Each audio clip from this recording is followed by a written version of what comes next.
The King of France at the turn of the 14th century was known as an uncommonly handsome man. He was called Philippe le Bel, the Beautiful. Philip the Beautiful. An ironic epithet for a king of Gothic pitilessness. Because of the French king's constant financial problems, relations between Paris and Rome had degenerated into a ludicrous state of affairs. The Beautiful had exhausted all the usual medieval methods for balancing the books. He had stolen all the property that he could. He had arrested all the Jews and taken their wealth. He had devalued his currency. So as a last resort, he tried to tax the church. But Pope Boniface VIII was a fat and dissolute pontiff. One contemporary described him as nothing but eyes and tongue in a holy, putrefying body, a devil. The Beautiful himself openly referred to him as your fatuity, but Boniface knew the rules of the game as well. And this is the true story, ladies and gentlemen, of the Beauty and the Beast. And the end of the story is the hopeful reunion between all of these warring factions, some beautiful, some ugly, but absolutely necessary to bring the world together into one. The Beautiful himself openly referred to him as your fatuity. Can you imagine that? Calling the Pope such a name? In retaliation for France's new fiscal arrangements, the Pope issued a dictum forbidding the taxation of the clergy. And here you have a rock and a hard spot. So the Beautiful closed French borders to the exportation of gold bullion, cutting off Rome's transalpine money supply. And to rub it in, he arrested the Bishop of Pamiers and charged him with blasphemy, sorcery, and fornication. And you know what? At least some of it was probably true. So the Pope issued a bull condemning the arrest and revoked some of the Beautiful's papal privileges. Well, Philippe le Bel burned his copy of the bull in public. And folks, for those of you who don't understand all of this, a bull is not an animal with horns here. A bull issued by the Pope is an order, as a matter of fact, an edict, if you will. The Pope, in turn, delivered a stinging sermon filled with ominous warnings that the church was a creature with one head, not a monster with two. And the Beautiful issued charges in absentia against the Pope himself, alleging blasphemy, sorcery, and sodomy. Fornication wasn't big enough for the Pope, had to be sodomy. The Pope, in turn, excommunicated the Beautiful. Now that's a real serious thing in those days, folks. He compared the French to dogs and hinted that they lacked souls. His nuncios leaked a rumor that the pontiff might well excommunicate the entire country. Sound a little like your children at play in the backyard? The peasants were stirred by such threats, and the Beautiful quickly grasped that revolution was a better future to them than excommunication, so he acted fast, dispatching an army to Anagni, where the Pope was staying.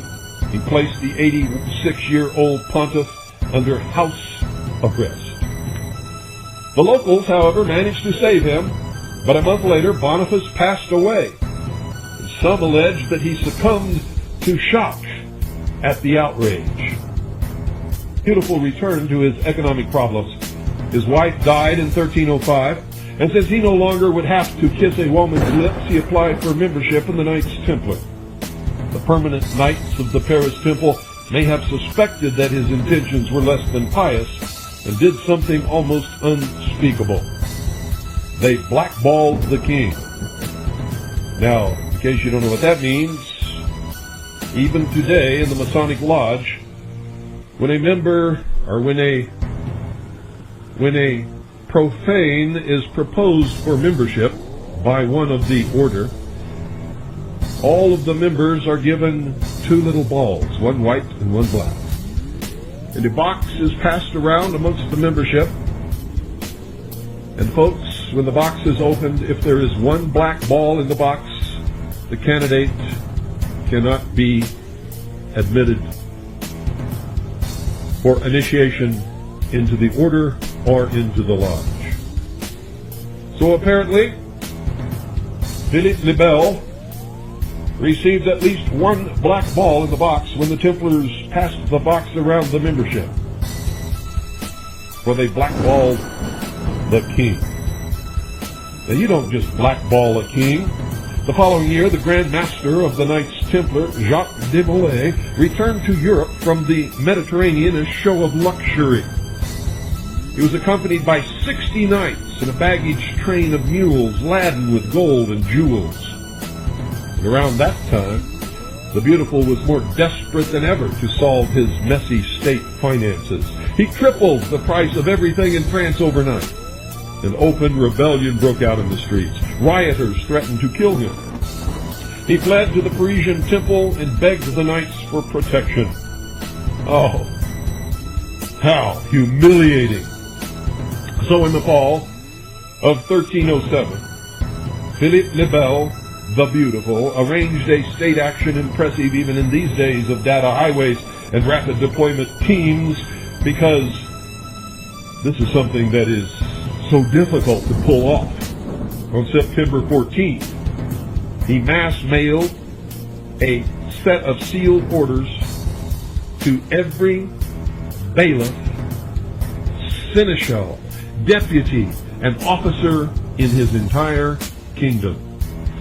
The functionaries were forbidden under penalty of death to open the papers before Thursday night, October the 12th. The following Friday morning, October the 13th, alert to their secret instructions, armies of officials slipped out of their barracks. By sundown, nearly all the Knights Templar throughout France were in jails. One estimate puts the arrest at 2,000, another as high as 5,000. Only 20 actually escaped from France. The initial charges were vague, but they didn't sound good. A bitter thing, a lamentable thing, a horrible to think of and terrible to hear. A detestable crime they were accused of, an execrable evil, an abominable act, a repulsive disgrace, a thing almost inhuman, indeed alien to all humanity, has, thanks to the reports of several trustworthy persons, reached our ear, smiting us grievously and causing us to tremble with the utmost horror. What followed was so foul, according to folklore, that Templar sympathizers cursed the day itself, condemning it as evil, Friday the 13th. Whose reputation, ladies and gentlemen, has never recovered. And because of it, and because of the torture that followed, worked upon the Templars in their captivity, and the eventual burning at the stake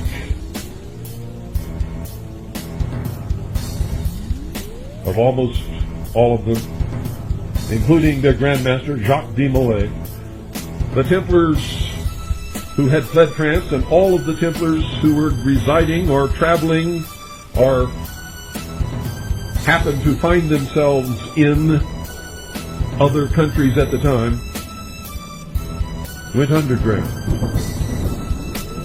moved into the various fraternal orders that existed at that time, rose to the top and took them over.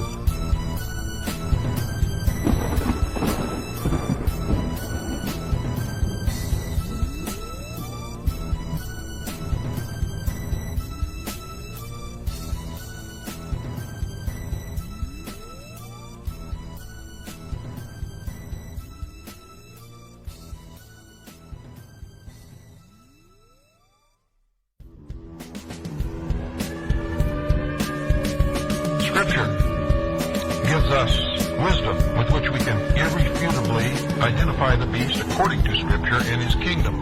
Now this wisdom comes from understanding the mark of the beast in Revelation chapter 13 verses 16 through 18. And he causeth all, both the small and great, rich and poor, free and bond, to receive a mark in their right hand or in their foreheads, and that no man might buy or sell save he that had the mark, or the name of the beast, or the number of his name, or the number of his name. Hear his wisdom. Let him that hath understanding count the number of the beast, for it is the number of a man, and his number is 666. And there are 2 ways to compute this. Roman numerals give the clue of how to identify the mark of the beast. When the New Testament was written, Rome used a combination of 6 alphabet letters to make up all their numbers, every one of them. The letters are D, C, L, X, V, I. The letter M, representing 1,000, is a more recent invention. Originally, it was CIC with the right-hand C turned backwards. And by connecting the 2 C's to the I in the middle, it gradually evolved into M.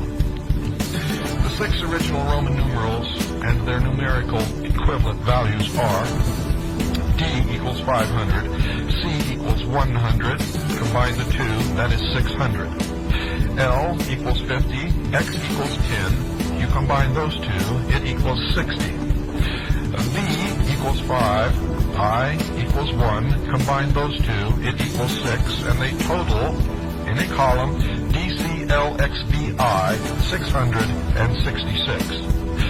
When we group each of the letters above in order of 2s, we discover the exact fulfillment of Revelation 13, verse 18, exactly as I have just outlined. Applying this scriptural wisdom, we can discover that the kingdom of the beast will be a revival of the old Roman Empire. Whatever nation this kingdom is, the ultimate test for identification comes from understanding his mark or symbol, which is 666, and Scripture says it will be tied to the medium of exchange. Revival of the old Roman Empire. Now remember, ladies and gentlemen, that Adam Weishaupt established the Illuminati in 1776. Our forefathers, all members of this same secret organization. Dollar bill from your wallet, and look on the reverse of the Great Seal of the United States. You'll see a pyramid there with 13 courses of stone. On the bottom stone, you will see Roman numerals representing 1776. Now, among these secret societies is a group of men called the Order of the Trapezoid. The trapezoid merely represents a pyramid on top of a pyramid, representing the New Age slogan or philosophy, as above, so below. Whatever is created automatically has its opposite created at the same moment.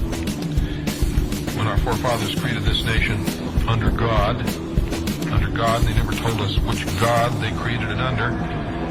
They set up, according to their own philosophy, the procedure to seat the Antichrist upon the throne of the world, ladies and gentlemen. And if you take that 1776 MDC CLXXVI and place them around the corners of 3 pyramids, beginning at the top of the first, at the apex, M, D at the lower left, C at the lower right of the first, then go to the second pyramid, C at the apex, L at the lower corner, X at the right lower corner, and then to the third pyramid at the top, X and the lower left, V and the lower right, I, and then draw an inverted pyramid beneath these 3, and going across, adding, exactly as we have placed 1776 in the same order that it appears on the lower course of the pyramid on the dollar bill. We now add across the lower legs and place the sum of each at the lower apex of the inverted pyramid underneath the 3. DC is 600. LX is 60.